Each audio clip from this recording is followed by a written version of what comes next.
welcome back to my channel. So today I want to do a video comparing and contrasting extroverted thinking and extroverted feeling. So extroverted thinking is a cognitive function valued by the TJ types in the Myers-Briggs system, and it's secondarily valued by the FP types in the Myers-Briggs system. Extroverted feeling is predominantly valued by the FJ types in the Myers-Briggs system and secondarily valued by the TP types. If you don't know what a cognitive function is, I will have this linked above so you can click there. This video is going to rely heavily on the last series that I just did. So I just did a series where I went through and we kind of read together Carl Jung and Vanderhoop and these people from the 1920s and the 1930s who really spearheaded all this. And we kind of dug through their quotes, kind of parsing through their language and what did they mean by these things and what are the themes. So I'm going to be referencing quotes from those videos pretty heavily in this video. So if you want to know more deeply what is the context of the quote I'm referencing or what's the quote about, I will have those videos linked in the description so you can go ahead and take a look at that. So from that past series, the common words that I saw used over and over and over again by Carl Jung and Vanderhoop was the word system for extroverted thinking and harmony for extroverted feeling.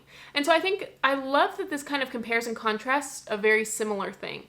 Both doing similar verbs, but kind of in different directions. So extroverted thinking, a system, is a set of things working together as parts of a mechanism or an interconnecting network. So I talked about in the last video that could include, but it's not limited to logistics, organizing people, supplies, schedules, timelines. They like to govern, they like to command. These are quotes from Carl Jung and Vanderhoop. Extroverted feeling, the word harmony was used over and over again. And I chose to use the definition of harmony that pertained to music, but where the word musical notes was, I substituted this according opinions or feelings. So harmony is the combination of simultaneously sounded according opinions or feelings having a pleasing effect. So what's similar about extroverted thinking and extroverted feeling is this working together for an outcome. Now, for extroverted thinking, that goal is usually an effective, efficient outcome that works and that's usable. For extroverted feeling, that outcome is harmony and having a pleasing effect. And how can we all work together and vibe together as a group in a way that's pleasing, uplifting, that's in line with our values, our standards of conduct, propriety. So what I wanted to make mention of is that they're both kind of like an orchestra conductor, both conducting many working things, but they're usually different types of things. Extroverted thinking is usually a lot more in the business sense, at work, kind of making sure things are running efficiently and effectively. And how are these thoughts from authorities being synthesized in a way that work together and mesh together in a way that the user will understand. And extroverted feeling is conducting, more so, it's a lot more people-oriented. Now, TE will conduct people, but definitely differently. Whereas extroverted feeling is conducting people, but in order to have a pleasing effect where we're agreeing of one accord, which I like that chord, it's kind of musical. We're all of one accord and similar feelings, opinions, values, standards of behavior, propriety, so that we're all working together for a pleasing effect. So yeah, like I just mentioned, TE is orchestrating systems, FE is orchestrating harmony. So the symmetry of this video is a little different than the last video. So the last video was extroverted thinking versus introverted thinking. And so where extroverted thinking had the word external, introverted thinking had the word internal. This video, it's a little different. So external thought synthesis, external value synthesis. So these are both going to be external words. However, it's going to be different things that we're looking at externally. So TE has an external thought synthesis. So it's looking to authorities and wanting to be an authority. That's something that we talked about. And it's kind of synthesizing these different thoughts from different areas. So like my last series was a good example of myself using extroverted thinking, synthesizing. Carl Jung said this and Vanderhoop said this, and taking the most authoritative people and synthesizing them in an externally organized way where the outcome is it's most usable to the viewer in my case. That was my goal. Don't know if I achieved it, but that was my goal. Extroverted feeling has an external value synthesis. So it's taking things from here and here and here and objectively, what do people say correct feelings are? That was that phrase in their work, correct feelings. What do people say the correct standards of behavior are and the values are? What would be proper? What would be politic? That was something that was quoted. What would be politic in this area? And kind of synthesizing what is the collective value and what are we most in agreement on, and really focusing on those things, that what we agree upon. So one word that came up in contrasting extroverted thinking and introverted thinking was extensity versus intensity. I'm not sure that extensity is a word, or maybe it was a word or whatever. It didn't directly come up on Google, but I did find a definition, which it means to extend or construct. So it's kind of extending thought. How can we make progress with thought? Ignoring what people disagree on, where we're getting lost in the weeds, but how can we push forward and make progress to extend or construct something that will be useful for people? Extroverted feeling is extending or constructing values. So not only are they aware of what the values are, but they will go around kind of regulating and kind of mobilizing people in the direction of those values, orchestrating people, conducting people in the direction of these standards of behavior. So there's a sense with the extroverted judging functions about being very in touch with what the collective wants, what would be useful to the collective in their respective fields. The introverted judging functions have a kind of out of touchness, and with introverted thinking and introverted feeling, I don't know that they really desire to be in touch. Introverted feeling doesn't really desire to be harmonious. They understand that they're out of touch with what's harmonious, and they don't really care a lot of the time. And I would say that the same is probably true for introverted thinking, although I'm not sure. But extroverted thinking is in touch with what is effective. So in my case, like with my YouTube channel, for example, if the quality of the visual looks good, more people are going to stick around. That's something I don't really care about that much. I don't really value it that much. However, I do value the outcome, and so I will adapt my process if it will make the outcome better. Extroverted feeling is very in touch with what is harmonious, what are the correct standards of behavior, what is proper. It's very in tune to there were quotes about how the fine shades of appropriateness it's very in tune to, and there was a quote about from even the slightest indications of a change in someone else's demeanor, they're kind of assessing that their demeanor has changed. Extroverted thinking will intentionally ignore what doesn't contribute to the effective outcome. Extroverted feeling will intentionally ignore what doesn't contribute to a harmonious outcome. So in the pursuit of this outcome, both very outcome focused, they have this end, a harmonious end or this intellectual thought end, but the ends, it's kind of this quote, this ends justify the means. And so they will ignore what doesn't contribute to those things. So my analogy for extroverted thinking and introverted thinking, I kind of mentioned in the comments last time, introverted thinking has a lot more complexity and a lot more nuance. And my analogy is that introverted thinking is kind of like all the different types of maps. So you've got elevation maps, population density maps, Google satellite maps, just all the different types of maps. Very complex, a lot of nuance, to the point where you get so many maps that it gets to where it more and more accurately represents the actual territory. Now, a map can never perfectly represent the territory, but it's getting pretty close when you get so many different types of maps and so much complexity, and you can zoom in and zoom in and zoom in, and there's so much nuance. TE is more like Google Maps directions, pretty much just that type of map, and it's intentionally ignored elevation because it's not really useful when you're just routing a car. Now elevation becomes useful if you're doing a bike route, and so Google Maps has that for that context. But for the vast majority of time, just kind of like ignoring it. So extroverted thinking is not very good at completely describing the territory, but extroverted thinking is very good at an effective use of the information.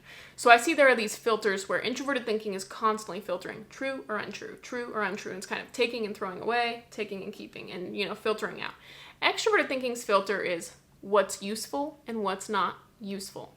Okay, so and it depends on what the outcome is. So if the goal is we're getting from point A to point B and you're in a car, is elevation necessary? No. So, no. Extroverted feeling ignores what doesn't contribute to a harmonious outcome.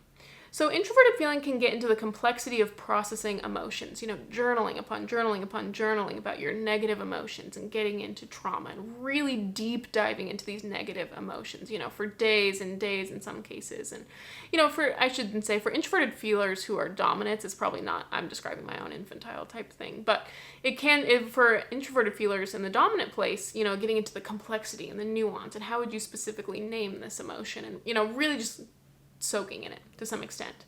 Extroverted feeling is going to ignore some of those negative feelings because it's not going to contribute to a harmonious outcome.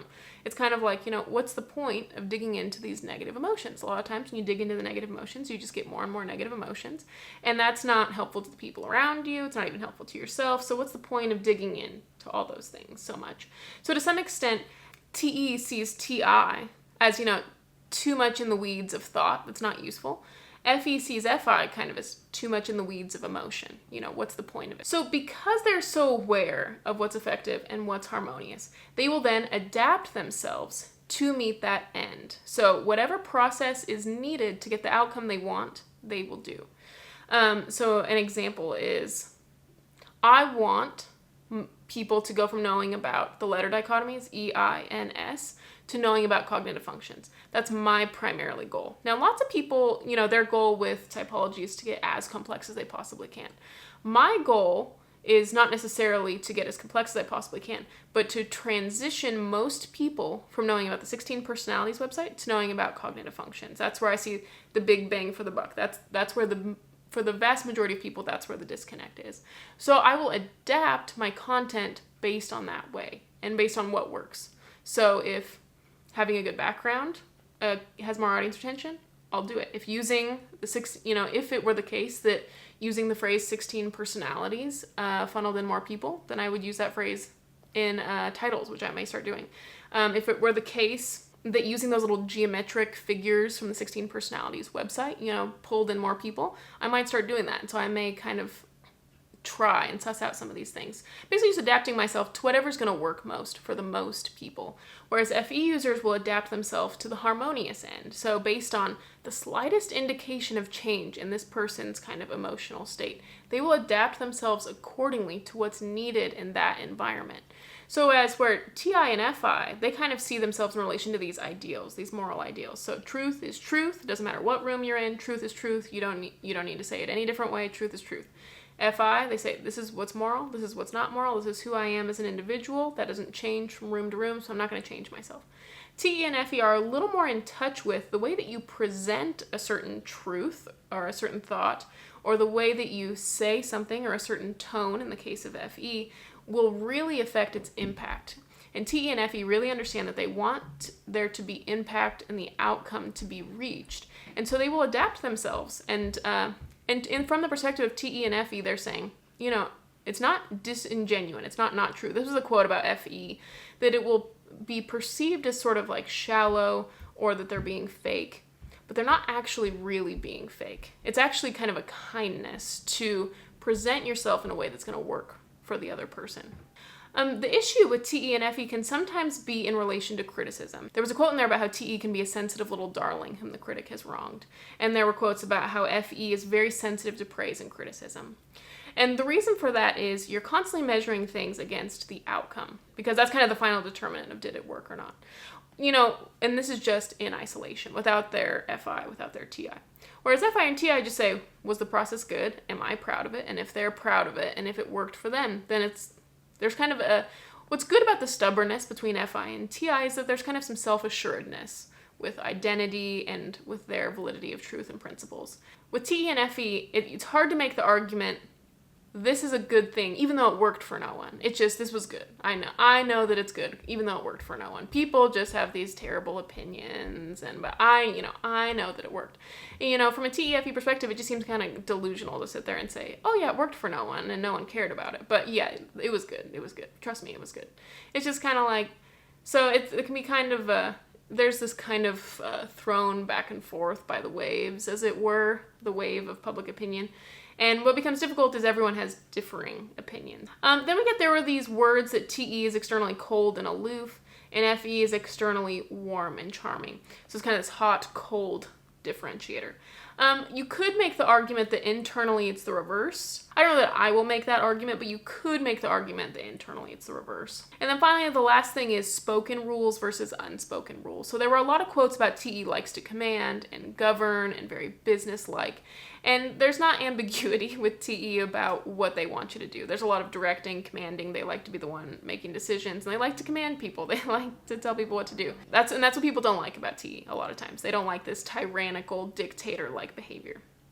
Extroverted feeling is a lot more about unspoken rules. So there were quotes about extroverted feeling doesn't see these standards of behavior as things that we need to talk about and decide what these standards of behavior are. They see them as already decided. We've already decided if you can't say something nice, don't say anything at all. We've already decided. And it depends on the extroverted feeler, but they have these unspoken rules. And also it becomes disharmonious a lot of times to speak rules. I mean, that's the thing with TE. TE is kind of lacking harmonious behavior because they'll just tell people what to do all the time. So partially part of that reason for FE not speaking the rules is because it would be disharmonious to speak all of these rules. So I wanted to show this last slide. This is from the series before, where I took the words that Carl Jung and Vanderhoop, or synonyms for those words, and I put them all over. So these are words that I saw occurring in the text, so I put them on one slide, and then I put images next to them, which I explained in the previous video about why I chose these specific images. But I just wanted to kind of contrast the difference between them. Both both orchestrating something, both creating a certain environment externally, but it's orientated differently. One a lot more on goals and managing logistics, and one is a lot more about managing values and standards of behavior. I just got done taking the thumbnail. I wanted to mention those thumbnails are a perfect example of TE adapting to what works. So these someone called these AI bot thumbnails, my like stare pose or whatever. It's like, I feel so cheesy every time I sit there and I'm like, do this pose or whatever. But it works. They have the best click-through rate every time, and it's a really easy pose. So it's like, well, I guess I'll just do it. I guess it communicates something about me. The other thing that I wanted to mention real quick that I forgot to mention was, I want this to be a good space. You know what I mean? I don't want this to become like in the TE versus TI video, the comments became a little bit like, TE irritates me because of this, TI irritates me because of this. And I just find it interesting that we're talking about feelings on the TE versus TI video, about how we're irritated in our feelings or whatever. But I don't want it to devolve into this one is better or this one annoys me because of this. I want this to be an objective conversation. That's a request that I have. I would like the information to remain unbiased. So yeah, if you would like to go into my deep dive, where did I get these points from? I will have my TE and FE video, my deep dives, linked below. I will also have linked below playlists on all the different personality types. So if you're an ISTJ and you want to know all the videos that I have that might be related to your personality type, you can look in the description box below. So yeah, thank you so much for watching. I'll see you in the next one. Bye.